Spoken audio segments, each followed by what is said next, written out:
Hello friends, हम इस video में स्टडी करेंगे रदरफोर्ड का परमाणु मॉडल। रदरफोर्ड का परमाणु मॉडल या अल्फा कण प्रकीर्णन प्रयोग।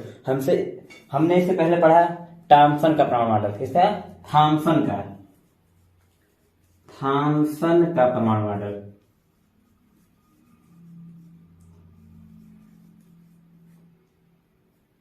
मॉडल को पढ़ा। इसके अगले वाले लेक्चर में हमने क्या पढ़ा? थॉम्सन का परमाणु मॉडल। थॉम्सन ने बताया कि थॉम्सन ने बताया कि परमाणु जो है पदार्थ का अति सूक्ष्म गोलाकार कण है। पदार्थ का अति सूक्ष्म गोलाकार कण है जिसमें धनावेशित इकाई एक समान रूप से संपूर्ण आयतन में फैला हुआ है। धनावेशित इकाई एक समान रूप से संपूर्ण आयतन में फैला हुआ है। और जो इलेक्ट्रॉन होते हैं ऋणावेशित इकाई होते हैं वे तरबूज की बीज की तरह बीच बीच में धंसे हुए होते हैं।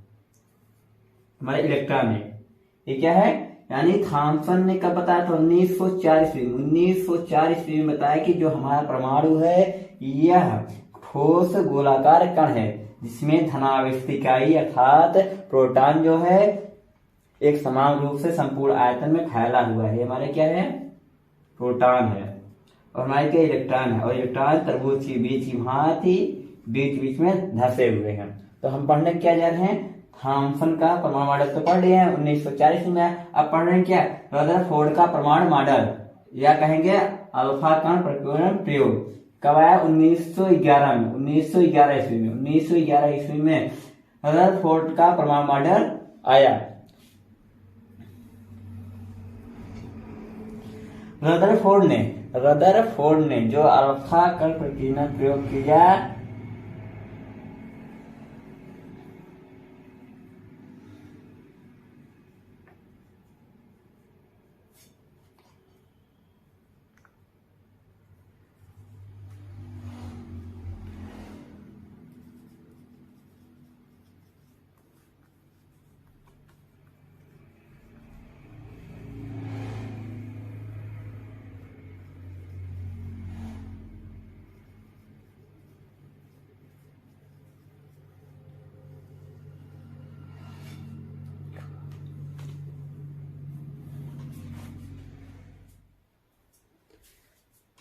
तो हम पढ़ने के जा रहे हैं रदरफोर्ड का परमाणु मॉडल। रदरफोर्ड का परमाणु मॉडल को पढ़ने जा रहे हैं। क्या पढ़ने जा रहे हैं? रदरफोर्ड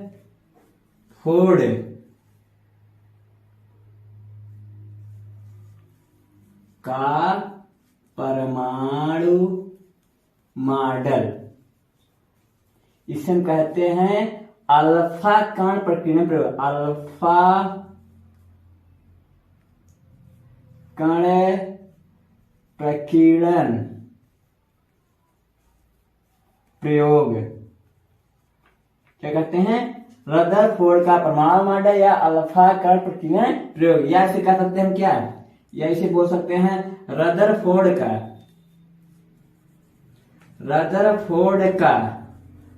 अल्फा कण प्रकीर्णन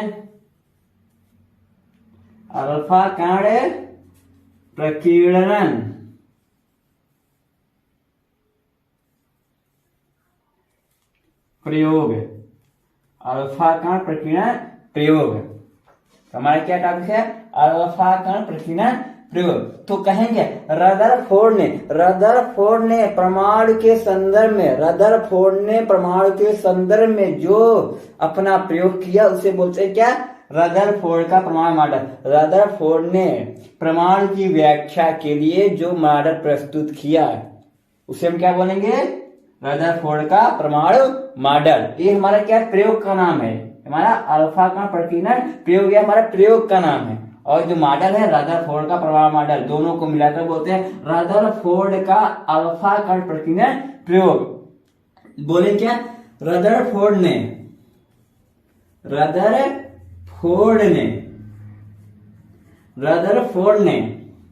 सन 1911 ईस्वी में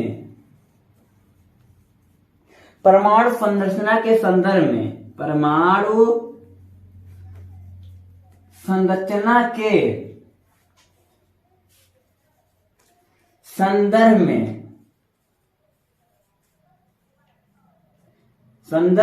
में जो मॉडल प्रस्तुत किया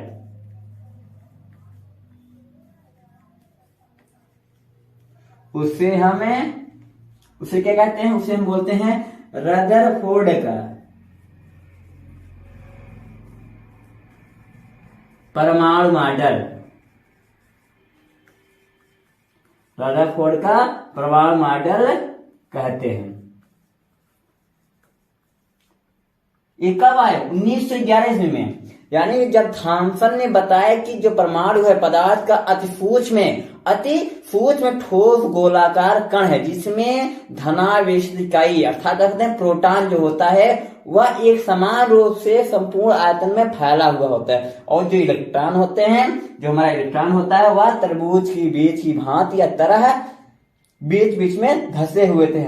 और क्या बताया उन्होंने कि जितने प्रोटॉनों की संख्या होगी उतने ही इलेक्ट्रॉनों की संख्या होती है। इसी कारण से हमारा जो परमाणु होता है विद्युत उदासीन होता है। परमाणु क्या है? विद्युत उदासीन कण है। परमाणु एक विद्युत उदासीन कण है। ठीक है ना? तो हमने क्या देखा? रदरफोर्ड ने 1911 ईस्वी में परमाणु संरचना के संदर्भ में जो मॉडल प्रस्तुत किया उसे हम रदरफोर्ड का परमाणु मॉडल कहते हैं। तो उन्होंने अपने प्रयोग में क्या किया? तो उनका प्रयोग अब देखते हैं। उनका प्रयोग देते उन्होंने किस प्रकार से अपना प्रयोग किया।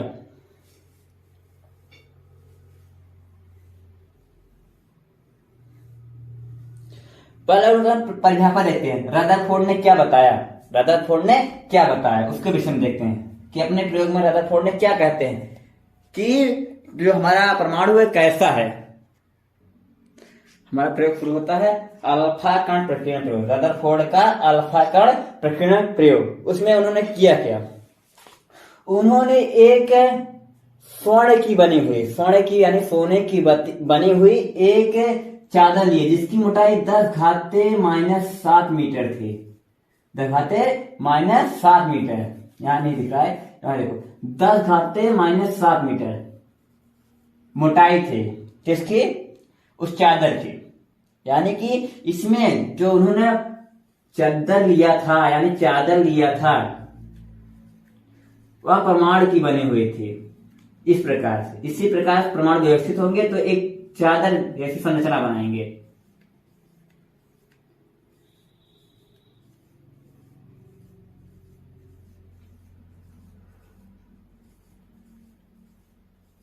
यानी इसी प्रकार से परमाणुओं को व्यवस्थित करेंगे तो एक चादर बन जाएगी। चादर इसे बोलेंगे हम।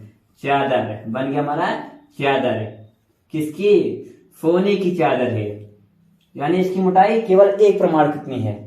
तो उन्होंने क्या किया? इसी में से एक परमाणु उठाया, इसे ले लिया। ठीक है। तो उन्होंने और क्या किया? एक रेडियो एक्टिव पदार्थ दिया, यूरेनियम लिया है। रेडियो एक्टिव पदार्थ क्या है? यूरेनियम। यूरेनियम क्या करता है? इससे रेडियो एक्टिव तत्व है। यूरेनियम क्या है? ये क्या है? यूरेनियम क्या हमारा है? रेडियो एक्टिव तत्व है। यूरेनियम हमारा एक रेडियो एक्टिव तत्व है। इससे क्या स्वतः ही कुछ किरणें यानी कुछ अल्फा किरणें निकलती रहती हैं। इसी प्रकार से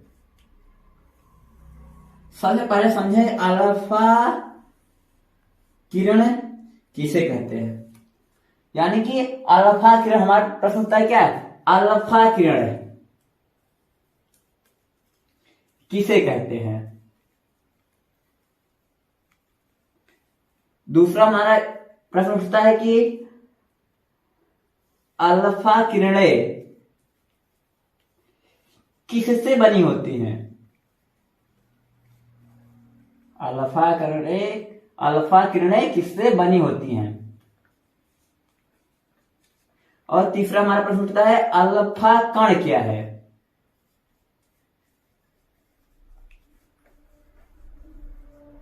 हमारे 3 प्रश्न उठते हैं, जिसमें से हमारा पहला प्रश्न है अल्फा किरणें किसे कहते हैं। दूसरा है कि अल्फा किरणें किससे बनी होती है, अल्फा किरणें किससे बनी होती है। और तीसरा है क्या हमारा अल्फा कण क्या है, अल्फा कण क्या है, इसके विषय में देखते हैं। हम इन तीनों को विषय में जान लेते हैं, तो उसके बाद पढ़ते हैं ये हमारा जो प्रयोग है रदरफोर्ड का, इसके विषय में देखते हैं। तो सबसे पहले पढ़ेंगे क्या अल्फा कण क्या है, इसके विषय में जानेंगे। तो हम जानते हैं कि हमारे जो तत्व होते हैं, हीलियम तत्व जो होता है, क्या होता है, हीलियम तत्व। इसके नाभिक में 2 प्रोटॉन होते हैं, 2 प्रोटॉन होते हैं। ये क्या हमारा नाभिक है, हीलियम का नाभिक है। उसकी बाहर एक कक्षा होती है जिसमें 2 इलेक्ट्रॉन होते हैं। यदि हम इन दोनों इलेक्ट्रॉनों को यहां से निकाल दे, रिमूव कर दे, क्या करें, दोनों इलेक्ट्रॉनों को बाहर निकाल दे, दोनों इलेक्ट्रॉनों को बाहर निकाल दे, तो इसमें बचे क्या, केवल परमाणु का नाभिक बचेगा, केवल ये हमारा हीलियम परमाणु का नाभिक बचेगा, जिस पर 2 प्रोटॉन होंगे। और हम जानते हैं कि एक प्रोटॉन पर यहां पे लिखते हैं, दिखाई कम दे रहा है, देखो, एक प्रोटॉन पर 1.6 × 10⁻⁻19 कूलाम आवेश होता है।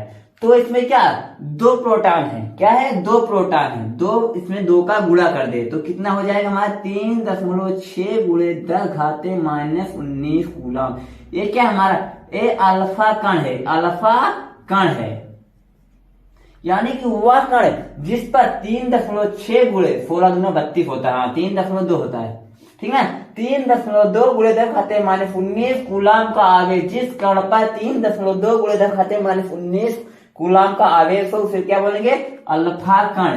तो हम कहें क्या, तो हम लिखेंगे क्या कि हीलियम के नाभिक से, हीलियम के, हाँ, हीलियम के परमाणु से, हीलियम के परमाणु से, हीलियम के परमाणु से यदि 2 लिखो, यदि दोनों इलेक्ट्रॉनों को निकाल दें,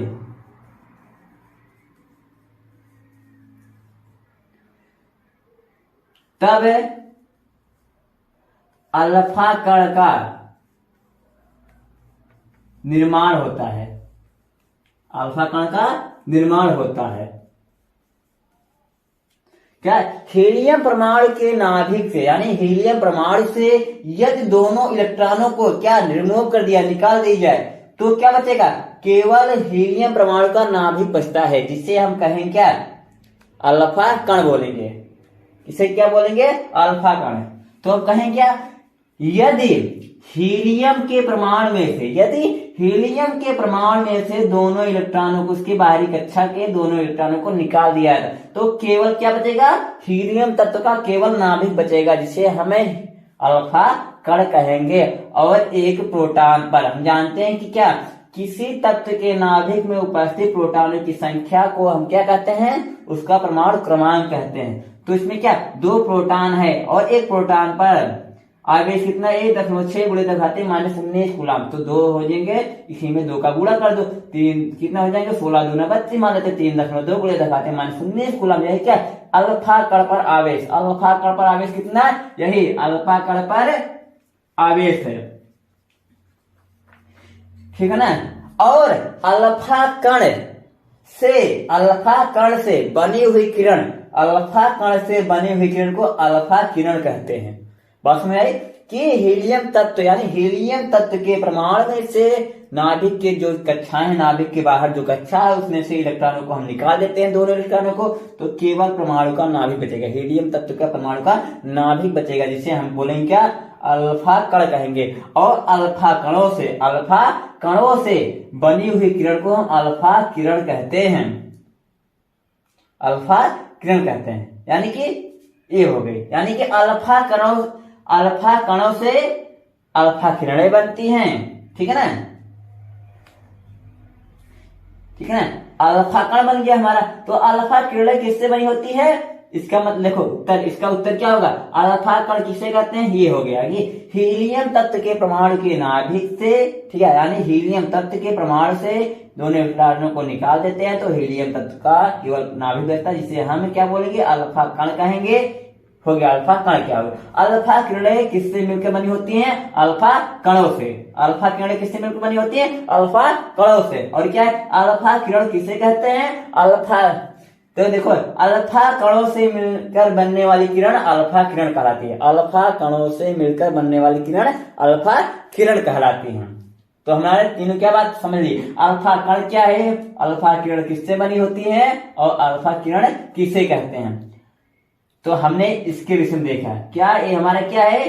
हीलियम तत्व है। इसके प्रमाण में से, हीलियम तत्व के प्रमाण में से क्या, जो परमाणु के भीतर नाभिक है, नाभिक के चारों कक्षाएं, इसमें से इलेक्ट्रॉनों को निकाल देंगे। कितने इलेक्ट्रॉन हैं? 2 इलेक्ट्रॉन। यहाँ पे 2 इलेक्ट्रॉन निकाल देंगे तो क्या बचे? केवल हीलियम तत्व का नाभिक बचे। इसमें 2 प्रोटॉन होते हैं, दोनों प्रोटॉनों का आवेश 3.2 बड़े धपाते माइनस 19 कूलम होता है, जिसे हम अल्फा कण कहते हैं। यानी कि हम क्या करते हैं? सीधी बात बोलेंगे क्या, तो हम क्या करते हैं? हीलियम तत्व के, हीलियम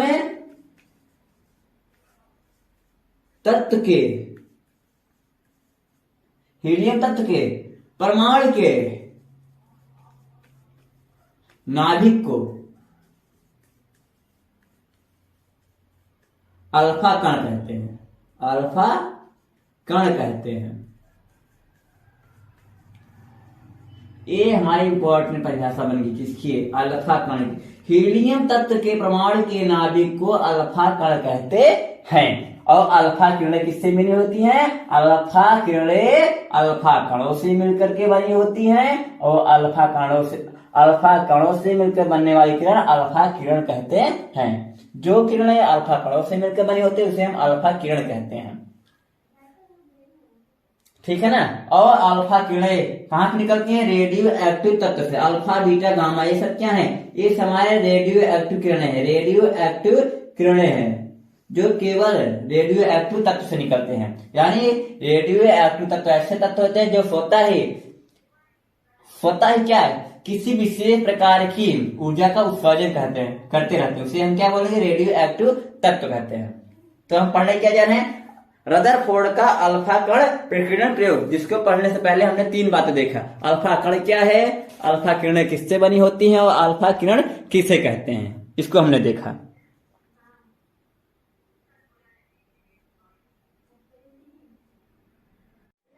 तो हमारा प्रयोग शुरू होता है। प्रयोग में क्या किया है? उन्होंने क्या लिया? एक सोने की बनी हुई पतली पन्नी ली जिसकी मोटाई 10⁻⁷ मीटर थी। ठीक है ना? उसमें से एक परमाणु को उठाया, एक परमाणु को उठा लिया ऐसे।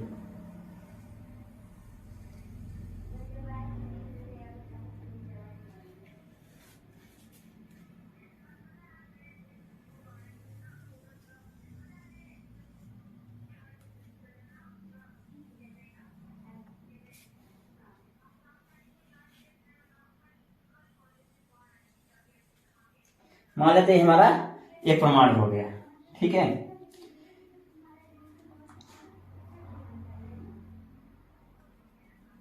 ये मध्य भाग है परमाणु का, ये परमाणु का मध्य भाग, मध्य बनाते इसे।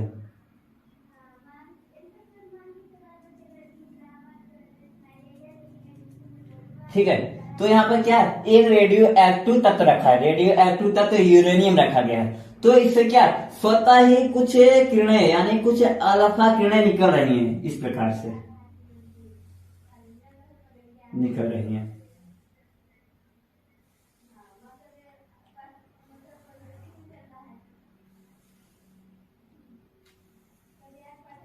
निकल रहे हैं। तो कुछ किरणों में देखो, इसमें से लगभग उन्होंने माना था 20,000। टोटल कितने किरणों की संख्या? 20,000 थी।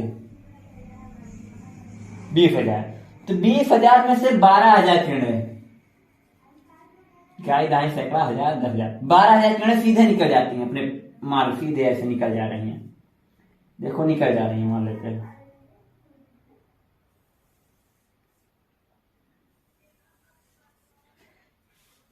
जिसमें से 12,000 किरणें सीधे अपने मार्ग पर निकल जा रही हैं। अपने मार्ग पर सीधे निकल जा रही हैं। और कुछ किरणें अपने मार्ग से, अब कुछ किरणें अपने मार्ग से विक्षेपित हो रही हैं, यानी कि अपने मार्ग से विचलित हो रही हैं।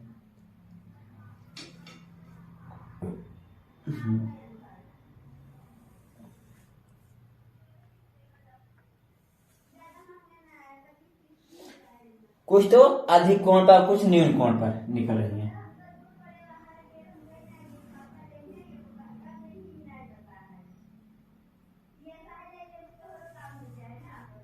इस प्रकार। और एक किरण ऐसी थी जो अपने मार्ग को सीधे जाती है ऐसे,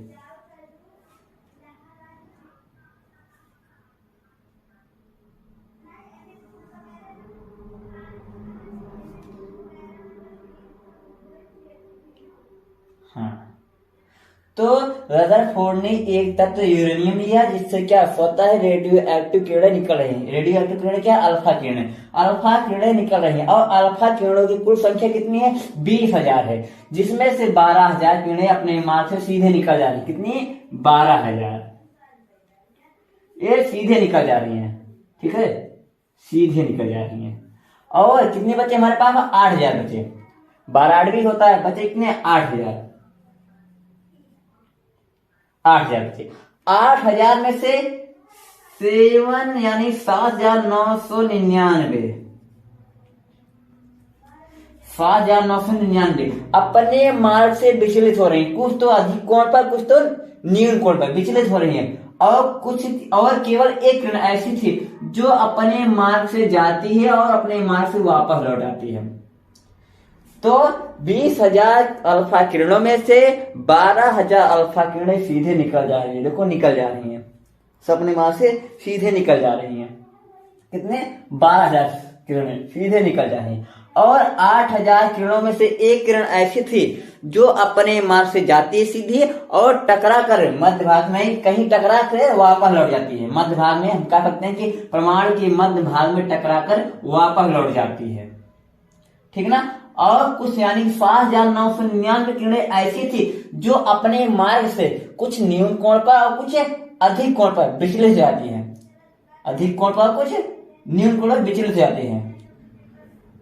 तो ये हमारा प्रयोग हो गया। हमारा प्रयोग क्या कि रेडियो एक स्वर्ण पत्र पन्नी ली, सोने की बनी हुई पतली पन्नी जिसकी मोटाई घाते -7 मीटर थी, ठीक है ना। उसमें से एक हमारे रेडियो एक्टिव तत्व लेते हैं और जिसमें से निकलने वाले किरणों की संख्या 20,000 थी। 20,000 में से 12,000 किरणें सीधे निकल जाती हैं और बचे हमारे 8,000। 8,000 में से एक किरण को छोड़ दो, बचे कितना, 7,999। 7,999 किरणों में से क्या अपने मार्ग से विचलित होती है। कितनी, 7,999 किरणें कुछ तो अधिक कोण पर कुछ न्यून कोण पर विचलित होती हैं, ठीक है। और एक किरण ऐसी थी जो परमाणु के मध्य भाग से टकरा कर वापस लौट आती है। ये हमारा क्या है, प्रयोग है, रदरफोर्ड ने प्रयोग किया। इसके बाद निष्कर्ष निकलता है। इन किरणों का निष्कर्ष क्या निकाला है और इन किरणों का क्या निष्कर्ष निकाला और एक इस किरण का क्या निष्कर्ष निकाला। पहले देखेंगे इस किरण का, यानी कि 12,000 किरणों का। तो रदरफोर्ड ने ऐसा बताया कि जो परमाणु का, यानी जो हमारा परमाणु है उसका अधिकांश भाग, इसका मतलब जो किरणें सीधे निकल जा रही हैं, जो किरणें सीधे निकल जा रही हैं उसका अर्थ क्या बताया, अधिकांश भाग खोखला है।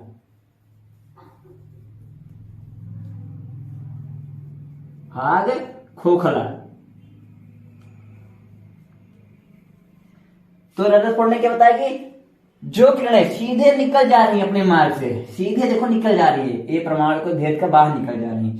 इसका अर्थ बताया कि परमाणु का अधिकांश भाग कैसा है, खोखला है। परमाणु का अधिकांश भाग कैसा है, खोखला है। और जो किरणें अपने मार्ग से विचलित हो रही हैं, अपने मार्ग से विचलित हो रही हैं, इसका अर्थ यह बताया कि जो परमाणु का मध्य भाग है, बीच का भाग है, यह कैसा है, कैसा है? इसका अर्थ वह बताया कि यह धनावेशित है, धनावेशित है। किसका मतलब है, इसका, इन किरणों का अर्थ है। जो विचलित हो रहे हैं उसका अर्थ क्या बताया, धनावेशित है, धनावेशित है, ठीक है। और जो ये किरण है जो टकराकर अपने मार्ग से वापस लौटती है, इसका अर्थ क्या बताया कि ठोस है, इसका बताया क्या है, ठोस है।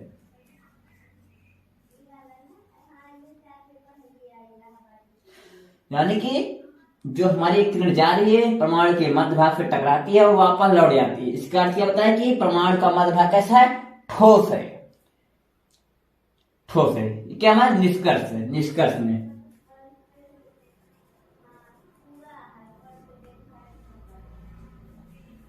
निष्कर्ष में बताया कि हथौड़ा देखते हैं, पूरा प्रयोग देखते हैं।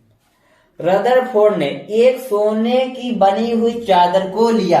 रदरफोर्ड ने एक सोने की बनी हुई एक बहुत पतली जिसकी मोटाई 10 खाते -7 मीटर थी, उन्होंने उसमें से एक परमाणु को लिया और एक रेडियो एक्टिव तत्व लेकर के उस पर क्या किया, बौछार किया, किसकी, अल्फा किरणों की। तो अधिकांश अल्फा किरणें अपने मार्ग से सीधे निकल जा रही है, देखो निकल जा रही है, ये भी निकल जा रही है। इसका अर्थ यह बताया कि परमाणु का अधिकांश भाग कैसा है, खोखला है, और कुछ किरणें अपने मार्ग से विचलित हो रही हैं, कुछ न्यून कोण पर, कुछ अधिक कोण पर। इसका अर्थ यह बताया कि परमाणु का मध्य भाग कैसा है, धनावेशित है, धनावेशित है, क्योंकि अल्फा जो किरणें होती है, अल्फा किरणें जो होती हैं अल्फा कणों से मिलकर के बनी होती हैं, और अल्फा किरणें जो होती है अल्फा कणों से मिलकर बनी होती है, और अल्फा कण पर धनावेश होता है क्योंकि यह प्रोटॉनों से मिलकर बनी होती है। इसी कारण से ये जो हमारी क्या अल्फा किरणें है ये वाली विचलित हो रही है अपने मार्ग से। इसका अर्थ क्या हुआ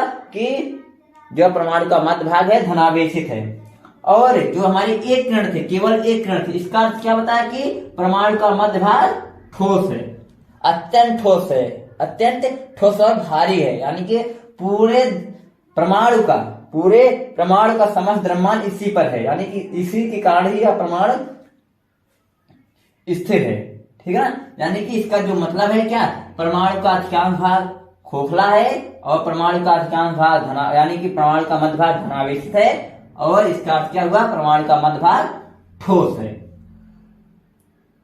तो प्रयोग में लिखेंगे क्या कि रदरफोर्ड ने अपने प्रयोग में एक स्वर्ण पत्र पन्नी ली।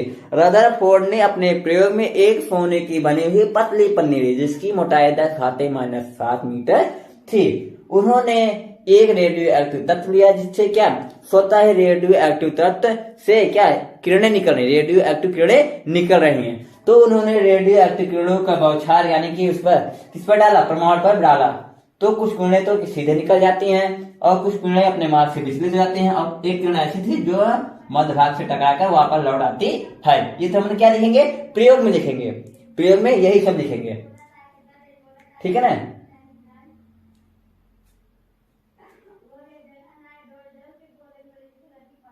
हो गया।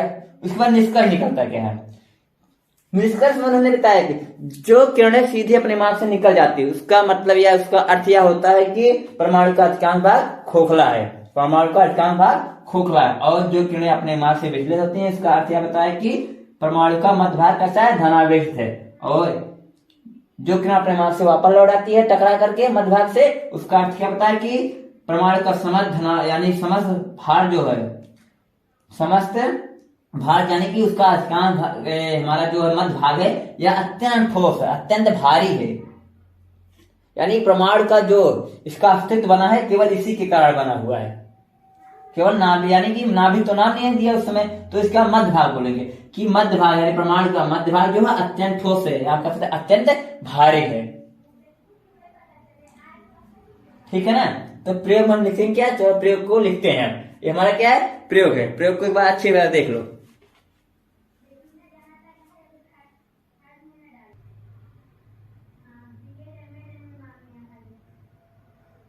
प्रयोग लिखते हैं, देखते हैं रदरफोर्ड का प्रयोग। प्रयोग में क्या होता है, यहां लिखो प्रयोग।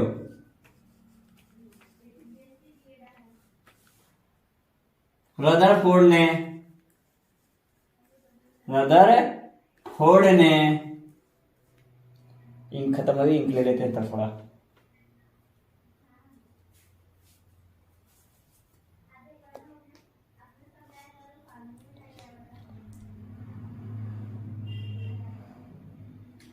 रदरफोर्ड का प्रयोग पढ़े हम। तो रदरफोर्ड के प्रयोग में लिखते क्या हैं, देख लेते हैं। रदरफोर्ड का प्रयोग प्रयोग प्रयोग प्रयोग प्रयोग प्रयोग रदरफोर्ड ने एक सोने की बनी हुई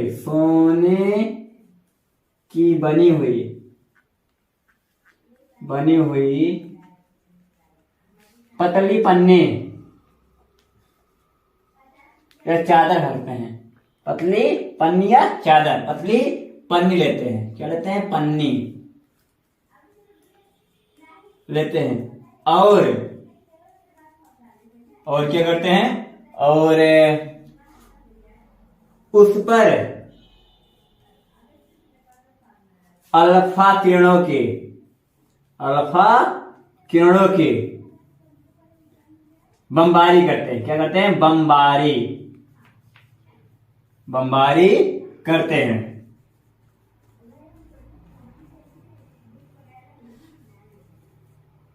तो हमारे प्रयोग में जो छपा है चित्र में उसको लिखते हैं। तो क्या? बमबारी करते हैं। तो एक प्रमाण को दिखाया गया है, तो एक प्रमाण के विषय में पढ़ते हैं। यानी कि जब चादर को लेते हैं तो बहुत सारी प्रमाण होते हैं, तो क्या करते हैं? अल्फा किरणों की बमबारी करते हैं। मान लीजिए यही चादर है, हमारी यही चादर है, ठीक है, ये परमाणु से मिलकर के बने हुए, तो बमबारी करते हैं। तो सभी परमाणु से होकर गुजरेंगे अल्फा किरणें, ठीक है ना, सभी परमाणु से होकर गुजरेंगे, जिसमें से एक परमाणु को हम उठा लेते हैं, ठीक है ना। तो इसमें देखते हैं, उसमें हम प्रयोग करते हैं। तो करते हैं अल्फा किरणों की बमबारी करते हैं। तो रदरफोर्ड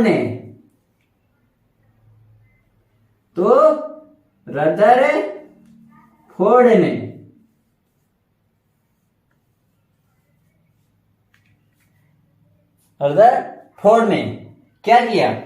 बमबारी किया। तो रदरफोर्ड ने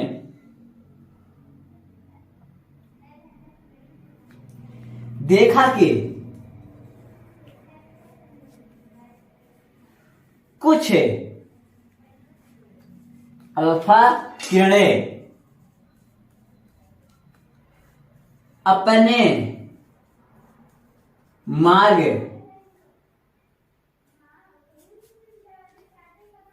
से सीधे निकल जाती हैं, और कुछ अल्फा किरणें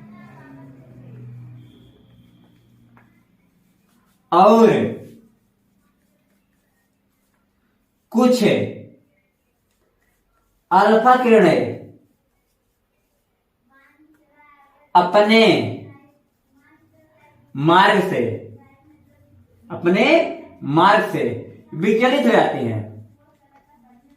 विचलित हो जाती हैं।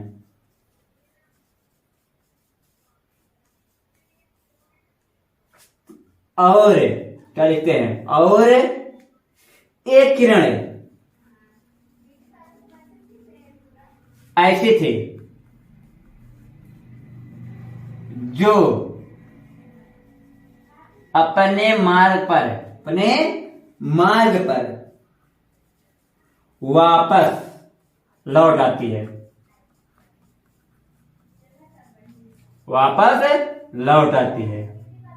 ये क्या है? प्रयोग है, रदरफोर्ड का प्रयोग है। क्या है? रदरफोर्ड का प्रयोग। रदरफोर्ड ने एक सोने की बनी हुई पतली चादर या पन्नी लेते हैं और उस पर अल्फा किरणों की बमबारी करते हैं। तो रदरफोर्ड ने देखा कि कुछ अल्फा किरणें अपने मार्ग से सीधे निकल जाती हैं और कुछ अल्फा किरणें अपने मार्ग से विचलित हो जाती हैं, और एक किरण ऐसी थी जो अपने मार्ग पर जाती है और अपने मार्ग से वापस लौट आती है। ये क्या है? प्रयोग। इसके बाद देखते हैं क्या? निष्कर्ष देखते हैं। एक्सपेरिमेंट था, एक कंक्लूजन निष्कर्ष है। इसको हम इसके बाद निष्कर्ष को देख लेते हैं। निष्कर्ष में इन्होंने क्या बताया इसके विषय में, निष्कर्ष देखते हैं। क्या? निष्कर्ष है।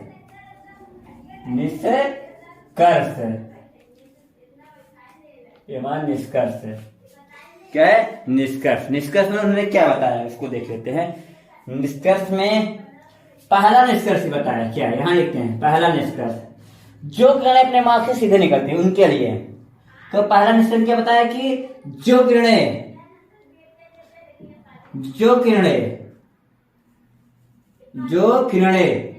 अपने मार्ग से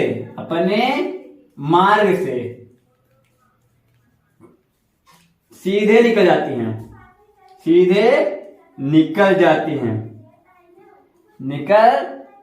हैं उसका मतलब क्या बताया? तो इसका निष्कर्ष यह बताया कि परमाणु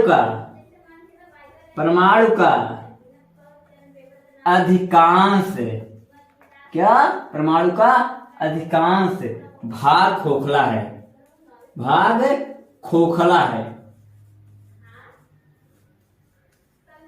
अब आता है दूसरा नंबर पॉइंट। ये हमारे क्या है? दूसरा पॉइंट है। दूसरे पॉइंट में क्या बताते हैं? जो किरणें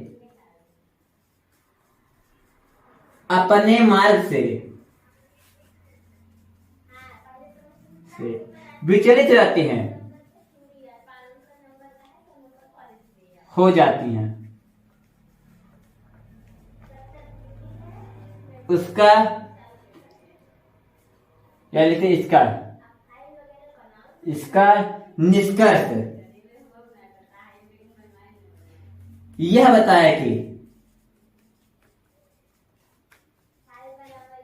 बताया कि परमाणु का मध्य भाग धनावेशित है।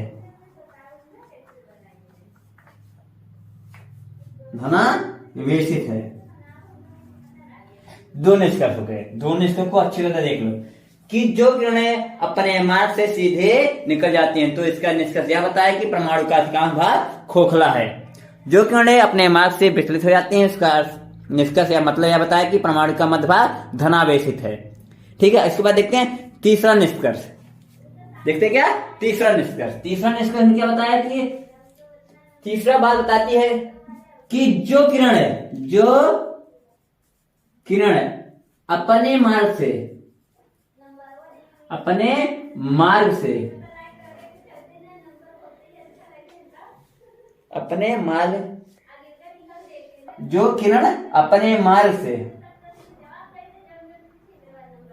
पर लिखते हैं, अपने मार्ग पर वापस लौट आती है। इसका निष्कर्ष यह बताया कि परमाणु का मध्य भाग ठोस है या सघन है। ठीक है ना? तीनों का अर्थ हो गया कि जो किरण अपने मार्ग पर वापस लौट आती है इसका निष्कर्ष यह बताया कि परमाणु का मध्य भाग कैसा है? ठोस है या सघन है, अत्यंत सघन, अत्यंत ठोस है। तीनों निष्कर्षों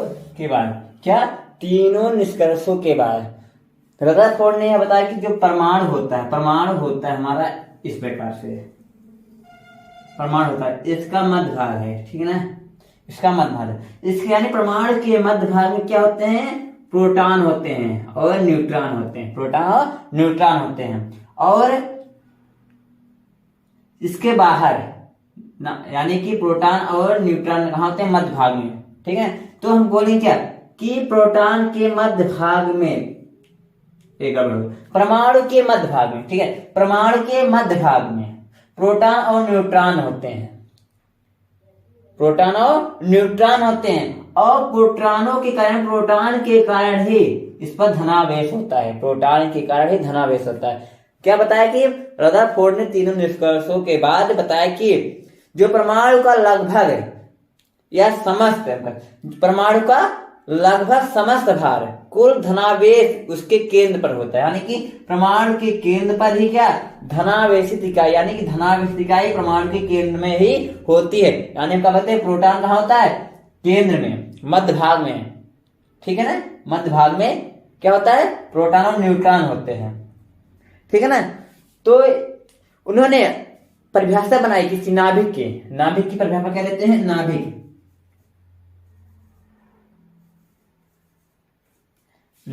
न्यूक्लियस बोलते हैं, न्यूक्लियस, ठीक है, न्यूक्लियस नाभिक को, ठीक है। देखते क्या, परमाणु के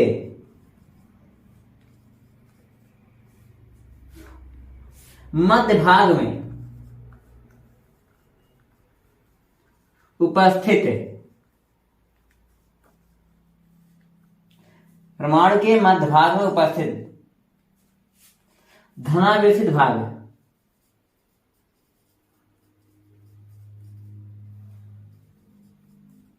को नाभिक कहते हैं,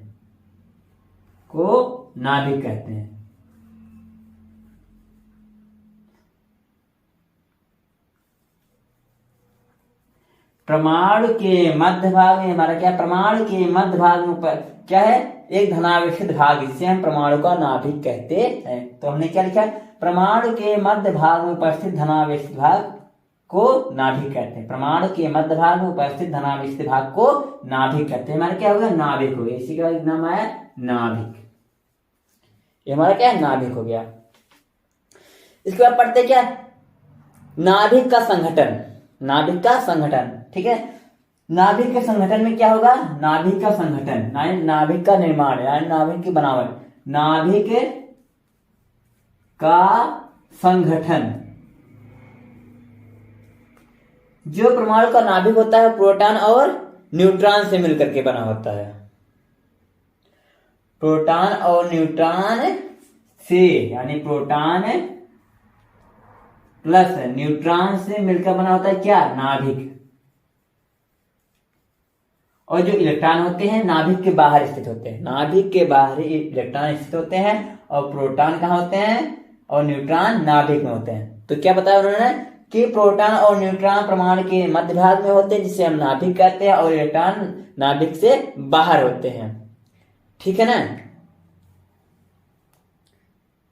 और इन दोनों का सामूहिक नाम, इन दोनों का प्रोटॉन और न्यूट्रॉन का सामूहिक नाम न्यूक्लियन दिया। क्या बोला, न्यूक्लियन,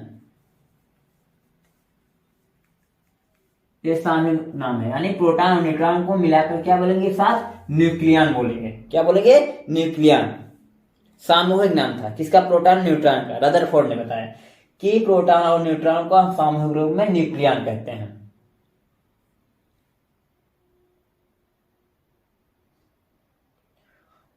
हमने पढ़ा क्या, परमाणु मॉडल किसका, रदरफोर्ड का। इसमें अल्फा का प्रकीर्णन प्रयोग पढ़ा, और पढ़ा क्या, निष्कर्ष, अल्फा कण प्रकीर्णन प्रयोग को पढ़ा और इसके निष्कर्षों को पढ़ा, और 3 निष्कर्षों के विषय में जाना। उसके बाद हम इसके अगली वाली वीडियो में देखेंगे क्या, परमाणु, हम रदरफोर्ड का परमाणु मॉडल, रदरफोर्ड का परमाणु मॉडल, और क्या क्या बात बताया उन्होंने रदरफोर्ड ने अपने प्रयोग में और सारी बातें को तो बताया कि परमाणु का कैसा है, ठीक है ना, उसका नाभिक कैसा है, उसका आयतन कितना होगा, घनत्व कितना होगा, इसके विषय में, और उनकी कमियों को देखेंगे, ठीक है ना। उसके बाद पढ़ेंगे क्या, उसके बाद पढ़ेंगे क्लार्क मैक्सवेल का विद्युत गतिकी का सिद्धांत पढ़ेंगे, उसके बाद प्लैंक नियतांक क्या है, उसके बाद नील्स बोर का परमाणु मॉडल, ठीक है ना। अगले वीडियो में इनके सभी विषय पढ़ेंगे। तो हमने आज क्या पढ़ा, परमाणु मॉडल, रदरफोर्ड का परमाणु मॉडल, अल्फा कण प्रकीर्णन प्रयोग को देखा।